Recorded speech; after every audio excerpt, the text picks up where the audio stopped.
안녕하세요, 쌤입니다. 오늘은 동네정치 발보가 이끄는 네 번째 이야기로 직제공 정사 선생님묘를 살펴보려고 경북 예천군 지보면 도장리 산 38번지에 도착을 했는데요. 정사 선생님은 1420년에 결성현감을 여기만 붙인 정구령과 어머니 충주박시설에서 셋째 아들로 태어나 20살에 사마시에 합격하고 이어서 식년 문과에 병과로 급제한 후 사안부 감찰, 사관원 정원, 예문관 검열, 이조, 예조, 형조의 난관을 거쳐서 정삼품 예문관 직책을 역임하고 진주 목사로 재직을 하다가 임지에서 돌아가셨다고 하는데요. 전하는 바에 의하면 임지인 진주에서 작관 정사 선생님을 모시고 배를 타고 진주 남강에서부터 낙동강을 거슬러 오르면서 당시의 명지관이었던 박지관을 시켜서 정사 선생님을 모실 명당을 살피게 하였다고 하는데요. 상주들과 함께 배를 타고 낙동강을 거슬러 오르던 박지관이 옥녀봉 밑에서 여러 사람이 왔다 갔다 하면서 작업하는 것을 보고 배를 멈추시오라고 하면서 앞불사 한 발 늦었구나. 저기 지금 사람들이 왔다 갔다 하면서 작업을 하는 곳이 천하 명당인데 다른 사람이 묘를 쓰고 있어 아쉽구나라고 하였답니다. 이 말을 들은 상주들이 그러면 가서 구경이나 하자고 재촉하여 현장에 도착을 해보니 묘를 쓰기 위해서 팠던 광중에서 물이 쏟아져 나와서 광중에 물이 가득 고여 있고 묘를 쓰려고 하던 사람들은 마침 묘 쓰는 것을 포기하고 막 돌아갈 준비를 하고 있었다고 합니다. 이에 묘를 쓰지 못하고 그냥 돌아가는 상주에게 우리가 이 자리에 묘를 써도 되겠습니까? 하고 물으니 우리가 포기하고 돌아가는 중이니 묘를 쓰든지 말든지 알아서 하시오라고 하였답니다. 이 말을 들은 지관이 조용히 작업을 지시했다고 하는데요. 먼저 광중에 고여있는 물에 쌀기 완성을 가져다 풀고 대젓가락 3매를 물속에 집어넣으라고 한 뒤에 인부 3사람에게 호미 1개씩 들려서 따라오라 하더니 3군데를 지정해주면서 그곳을 파라고 하여 조금 파니 갑자기 격아 섞인 물이 콸콸 쏟아지다가 대젓가락이 각각 1매씩 3군데로 물에 딸려 나온 후에 신기하게도 광중에 고였던 물이 다 빠져버려 이곳에 묘를 썼다고 전하고 있습니다. 이제 묘지로 올라가 보겠습니다. 묘지 뒷편에 기봉한 현무는 옥녀봉의 형상인데요. 단정하고 반듯하여 현무로 일품입니다. 묘지 밑에서 보니 계절이 사람 키보다 더 높아 보입니다.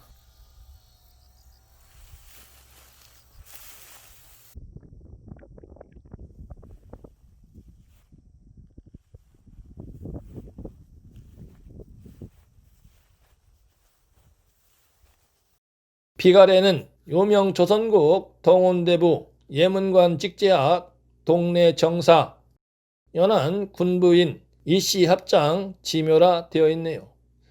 군부인 연안 이씨는 상어군 이백인의 따님이라고 합니다. 이제 뒤편으로 올라가 묘지로 뻗어내리는 산줄기 형상을 살펴보겠습니다. 저 위쪽에서 경사를 이루면서 뻗어내리다가 앞으로 곧장 뻗어나가는 산줄기가 있고 묘지는 이곳에서 우측으로 갈라지는 산줄기에 자리 잡고 있으므로 우측으로 갈라지는 산줄기를 따라 내려가 보겠습니다.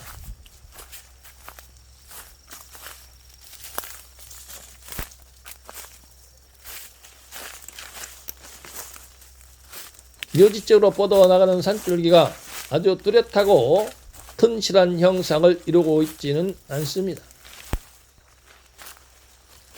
나사로 이루어진 땅이기 때문에 빗물에 씻겨 파이고 갈라져서 다소 훼손이 되었다 하더라도 산줄기 형상이 너무 부실하지 않나 싶습니다.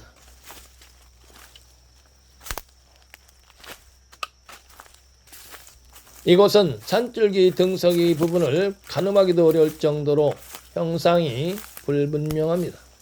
어렵게 산줄기 등석을 찾아 타고 내려와 보니 묘지는 약간 우측 밑에 있습니다. 즉 천작은 축입수인데요. 묘지 좌양은 계좌 정형을 놓은 격으로 이곳에 기붕한 산봉우리를 조산으로 삼았네요. 그리고 묘지에서 보이는 산봉우리 중에서 가장 특출한 산봉우리는 우측 앞에 높이 솟아있는 비봉산인데요. 풍수지리에서 산봉우리는 성수오행으로 격침을 해서 좋고 나쁨을 논합니다. 즉 비봉산은 성수오행으로 권방세에 해당하고 묘지의 자는 계자이므로 토에 해당하므로 권방에 기봉한 비봉산이 묘지의 자를 극하는 목극토가 됩니다. 이와 같이 묘지의 자를 극하는 산봉우리를 살사라고 하는데요. 이는 권방에 높이 솟아있는 비봉산이 나를 해치려 드는 셈입니다. 그러므로 좋지 않다고 할 수 있습니다. 만약에 천작대로 묘지의 자양을 축자 미양을 놨으면 축자는 성수오행으로 금에 해당하고 권방에 우뚝 솟아있는 비봉산은 목이므로 오히려 축자인 금이 권방에 우뚝 솟아있는 비봉산을 제압하는 금극목의 형상이 되는데요. 풍수질에서는 이를 노사라 하고 노사는 재물을 관장합니다. 즉 비봉산이 웅장하고 상당히 큰 산에 해당하기 때문에 산더미처럼 큰 재물이 되는 셈인데요. 그러므로 천작대로 축자미양을 놓았으면 더 좋지 않았을까 싶습니다. 그리고 정사 선생님묘는 다리를 좌우로 쫙 벌린 가운데 부분에 자리 잡고 있는 형상인데요. 풍수지리에서는 이를 와혈, 즉 태음, 소음, 소양, 태양 등 사상혈 중에서 태양혈이라고 합니다.